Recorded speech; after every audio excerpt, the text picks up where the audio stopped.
जैसा कि हम पिछले सेशंस में जानकारी ले चुके हैं कि किस प्रकार हम हाइपरलिंक बना सकते हैं, किस प्रकार एक इमेज को हाइपरलिंक बना सकते हैं, किस प्रकार एक टेक्स्ट हाइपरलिंक बना सकते हैं। यहाँ पे हमारे पास अब मैप टैग का प्रयोग कर सकते हैं हाइपरलिंक बनाते हुए। मैप टैग की खासियत यह है कि आप किसी बड़ी पिक्चर को छोटे छोटे हिस्सों में भी हाइपरलिंक की तरह प्रयोग कर सकते हैं।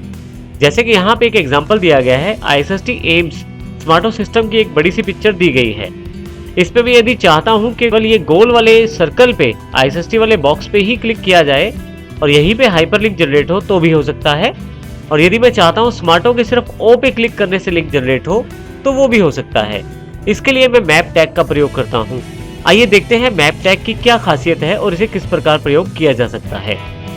मैप टैग का प्रयोग हम इन 4 विशेषताओं के साथ कर सकते हैं। पहला ये कि जिस एरिया को हम लिंक बनाना चाहते हैं उसको मैप से डिसाइड कर सकते हैं और वहीं पे क्लिक करने पे पर्टिकुलर हाइपरलिंक जनरेट होगा, अर्थात वहीं से हमें वो दूसरे पेज पर लेकर जाएगा। दूसरी इसकी विशेषता यह है कि मैप एलिमेंट के लिए हमें इमेज को प्रयोग करना है तो इमेज के एक एट्रीब्यूट यूज मैप का प्रयोग करेंगे, जिससे कि मैप और उस इमेज के बीच में एक रिलेशनशिप पैदा होता है, अर्थात तभी हमें पता लगता है कि उस पर्टिकुलर इमेज पे कहाँ क्लिक करने से लिंक जनरेट होगा। इसके लिए हम नेम एट्रीब्यूट जो है उसका प्रयोग करेंगे और मैप को उस इमेज टैग के साथ जोड़ेंगे। इमेज मैप को क्रिएट करने के लिए आप एरिया या सर्कल किसी भी तरह का आप इमेज डिफाइन कर सकते हैं। जैसे यहाँ एग्जांपल में मैंने जो सर्कुलर बॉक्स है ISST का बॉक्स का, उसको मैंने एक रेक्टेंगुलर से कवर किया है, वहीं पे स्मार्टो के O को मैंने एक सर्कुलर शेप से कवर किया है। किसी पर्टिकुलर इमेज पे मैप किस प्रकार से बनेगा, अर्थात किस प्रकार से हम उस इमेज के किस भाग को क्लिक करें, इसके लिए हमारे पास एरिया टैग के रूप में शेप डिफाइन रहती है। यहाँ पे देखिए शेप एट्रीब्यूट को हमने रेक्टेंगुलर अर्थात RECT असाइन किया है। इसका अर्थ ये है कि ये जो एरिया डिफाइन होगा मैप पे क्लिक करने के लिए वो कुछ रेक्टेंगुलर फॉर्मेट में रहेगा और यहाँ पे कोऑर्डिनेट्स हमें डिफाइन करने हैं। इन कोऑर्डिनेट्स को हम कुछ इस तरह से डिफाइन कर सकते हैं, जैसे x और y के लिए हम 00 अर्थात बिल्कुल शुरू से, और x1 y1 के लिए 82 126 बिल्कुल लास्ट में हम ये एट्रीब्यूट डिफाइन कर सकते हैं। इससे हम रेक्टेंगुलर के चारों कोनों की जानकारी दे देते हैं ताकि हमारा एक रेक्टेंगुलर शेप क्रिएट हो जाए। कोऑर्डिनेट्स को यहाँ पे कोट्स प्रॉपर्टी के जरिए बताया गया है, जिसमें 0 जो है वो x को, अगला 0 y को, 82 x1 को यानी कि नीचे की तरफ से, और 126 जो है वो y1 को रिप्रेजेंट करता है। यदि आप मैप के द्वारा समझे तो इसे आसानी से समझा जा सकता है। आर्ट एट्रीब्यूट वही अल्टरनेटिव टेक्स्ट की जानकारी देता है। किसी कारण से यदि इमेज दिखाई नहीं देगी वेब पेज पे तो ऑल्ट एट्रीब्यूट में दी गई टेक्स्ट को दिखाया जाएगा। हाइपर रेफरेंस में वो वेबसाइट या वो हाइपरलिंक है जिस पे आप जाना चाहते हैं। इसी तरह से हम शेप जो है सर्कल के रूप में भी डिफाइन कर सकते हैं। जहां पे क्लिक करना चाहते हैं उसे सर्कुलर शेप में भी डिफाइन कर सकते हैं, परंतु यहाँ कोऑर्डिनेट्स का डिफरेंस है। जैसे कि यहाँ पे सबसे पहले हमने एरिया में शेप को सर्कल असाइन किया है, अर्थात यहाँ पे शेप की वैल्यू सर्कल रखी गई है रेक्टेंगुलर की जगह। कोऑर्डिनेट्स में हमने ये बताया है कि 130 और 40 जो है वो x और y को रिप्रेजेंट करते हैं, अर्थात जहां से सर्कल वो शुरू होगा, और 16 जो है वो उसकी रेडियस को शो करता है, अर्थात कितनी दूर तक हमारा वो सर्कल बनेगा। उसके पश्चात अल्टरनेटिव एट्रीब्यूट का प्रयोग किया गया है, जो कि ये जानकारी देता है कि हम किस प्रकार का टेक्स्ट दिखाना चाहेंगे यदि किसी कारण से इमेज वेब पेज में शो नहीं होती। फाइनली हाइपर रेफरेंस है वो हाइपरलिंक जहां पे हम जाना चाहते हैं।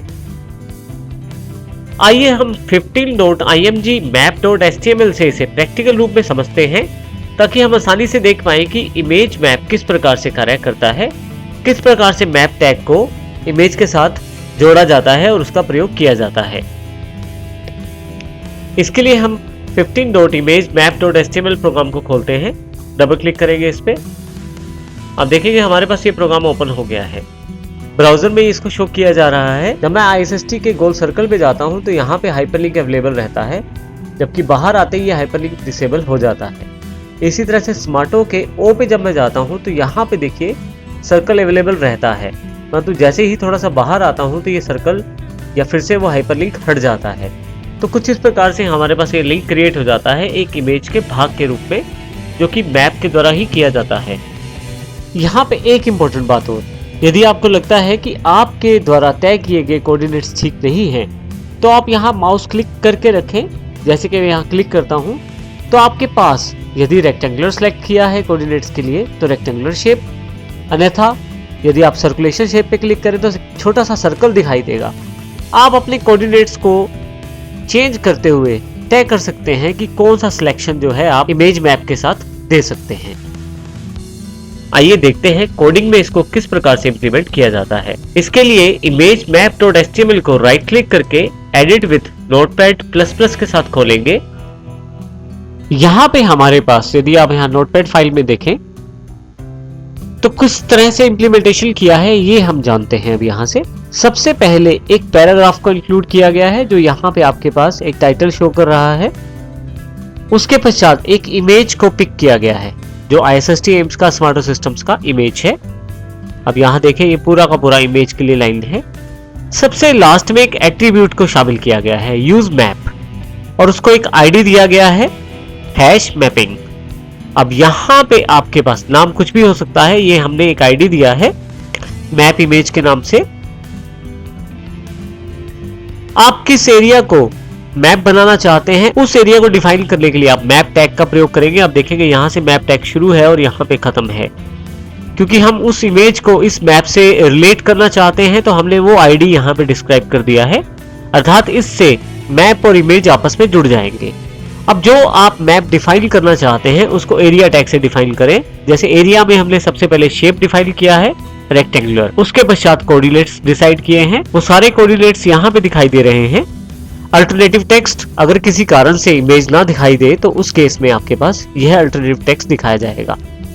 हाइपर रेफरेंस में आपके पास http:// के साथ issstworld.com पिक किया गया है। इसका अर्थ यह है कि जब भी आप इस पर्टिकुलर रेक्टेंगुलर शेप पे क्लिक करेंगे तो इस हाइपर रेफरेंस या इस HTML पेज को या इस वेबसाइट को खोला जाएगा। जैसे कि यहाँ मैं अपने ब्राउजर में आता हूँ और यहाँ पे देखिए माउस मैंने क्लिक करके रखा हुआ है तो यहाँ ये वो एरिया डिफाइन कर रहा है जहाँ पे लिंक अवेलेबल है। अगर मैं क्लिक करता हूँ इसको तो उस पर्टिकुलर लिंक को फॉलो करते हुए मुझे उस वेबसाइट्स पर ले जाएगा। कुछ इस प्रकार से हमारे पास वो वेब पेज खुल जाएगा। अब यहाँ से बैक आ जाते हैं वापस। अगर आप कोऑर्डिनेट्स को चेंज करके देखना चाहते हैं तो वो भी कर सकते हैं। उसके लिए आपको HTML फाइल में चेंज करना पड़ेगा। जैसे मान लीजिए यहाँ मैं X या Y लोकेशन चेंज करना चाहता हूँ तो उसके कोऑर्डिनेट्स चेंज करूंगा। जैसे यहाँ मैं 120 कर देता हूँ और 40 के बजाय यहाँ पे 50। मैं रेडियस भी चेंज करना चाहता हूँ तो यहाँ रेडियस मैं कर देता हूँ 26। फाइनली मैं इसे सेव कर देता हूँ और यहाँ मैं पेज को रिफ्रेश कर लेता हूँ। अब देखेंगे कि बिल्कुल उसी XY पॉइंट के अनुसार, रेडियस के अनुसार उस बॉक्स को चेंज कर दिया गया है। तो अब इस प्रकार थोड़े चेंजेस के साथ मैप टैग को बड़ी एफिशिएंटली यूज कर सकते हैं और पिक्चर के किसी भी भाग को आप एज अ हाइपरलिंक प्रयोग कर सकते हैं।